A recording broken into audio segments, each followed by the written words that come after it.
High বন্ধুরা, welcome back to our channel Roni and Kalyani blog. তো তোমরা সবাই কেমন আছো? আমি আবার চলে এসেছি নতুন একটা রেসিপি নিয়ে। তো ভিডিওটা দেখো পুরোটা, আশা করি তোমাদের ভালো লাগবে। আমি আজকে দেখাবো পনিরের রেসিপি।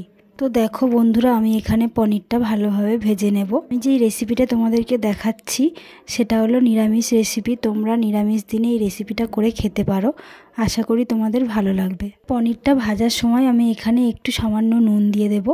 পরে আস্তে আস্তে খুন্তির সাহায্যে উল্টে পাল্টে পনিরটাকে ভেজে নিতে হবে।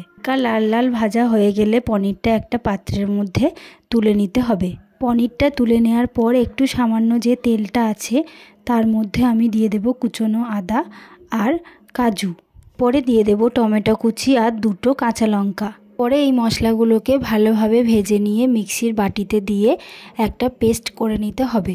মশলাটা ভাজার সময় একটু সামান্য নুন দিয়ে ভাজলে ভালো হয়। তোমরা চাইলে বন্ধুরা এগুলোকে আলাদা আলাদা পেস্ট করে ইউজ করতে পারো। তো আমার মনে হলো যে এটা ভেজে করলে টেস্টটা দারুণ হবে। মশলাটা মিক্সিতে পেস্ট করার পর কি দারুণ যে গন্ধ বেরিয়েছিল। পর কড়াইয়ের মধ্যে একটু সামান্য তেল দিয়ে তার মধ্যে দিয়ে দিতে হবে গোটা জিরে, তেজপাতা আর গোটা গরম মশলা। গোটা গরম মশলা বলতে এলাচ, দারচিনি আর লবঙ্গ। এতে যখন ফোড়নগুলো দেবে তখন গ্যাসটা একটু লো ফ্লেমে রাখবে, না হয় ফোড়নগুলো পুড়ে যাবে। এরপরে দিয়ে দেবে ক্যাপসিকাম। ক্যাপসিকামটা দেওয়ার পর হালকা নাড়াচাড়া করে কিছুক্ষণ ঢেকে রাখবে।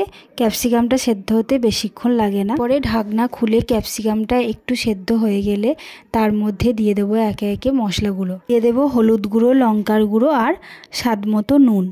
বন্ধুরা, তোমরা যারা যারা আমার ভিডিও দেখো তো তোমরা কমেন্ট করে জানিও আমার ভিডিও তোমাদের কেমন লাগে। হলুদ গুঁড়ো, লঙ্কার গুঁড়ো, নুন দেওয়ার পর ক্যাপসিকামের সাথে ভালো করে মিশিয়ে নিয়ে কিছুক্ষণ নেড়ে চেড়ে তারপরে দিয়ে দিতে হবে পেস্ট করে রাখা মশলাটা। এরপরে মশলাটা দেয়া হয়ে গেলে ভালোভাবে কষিয়ে নিতে হবে। আমি যে নিরামিষ তরকারিটা করছি এই তরকারিটা কিন্তু রুটি বা পরোটার সাথে ভালো লাগবে। এরপরে মশলাটা কষানোর সময় দেখবে যাতে নিচে লেগে না যায়, তার জন্য আমি একটু সামান্য জল দিয়ে দেব। এরপরে সবার লাস্টে দিয়ে দেব ফেটিয়ে রাখা টক দই। টক দইটা দেওয়ার পর দেখতেই পাচ্ছ বন্ধুরা কত সুন্দর একটা কালার এসছে। পর পুরোটা ভালো করে মিশিয়ে নিয়ে একটু ফুটে গেলে তারপরে দিয়ে দেব ভেজে রাখা পনিরটা। বন্ধুরা, আমার এই ভিডিওটা তোমাদের কেমন লাগলো? ভালো লেগে থাকলে লাইক করে দিও আর কমেন্ট করে জানিও তোমাদের কেমন লাগলো। আর ফেসবুক থেকে দেখে থাকলে আমার পেজটিকে ফলো করে দিও।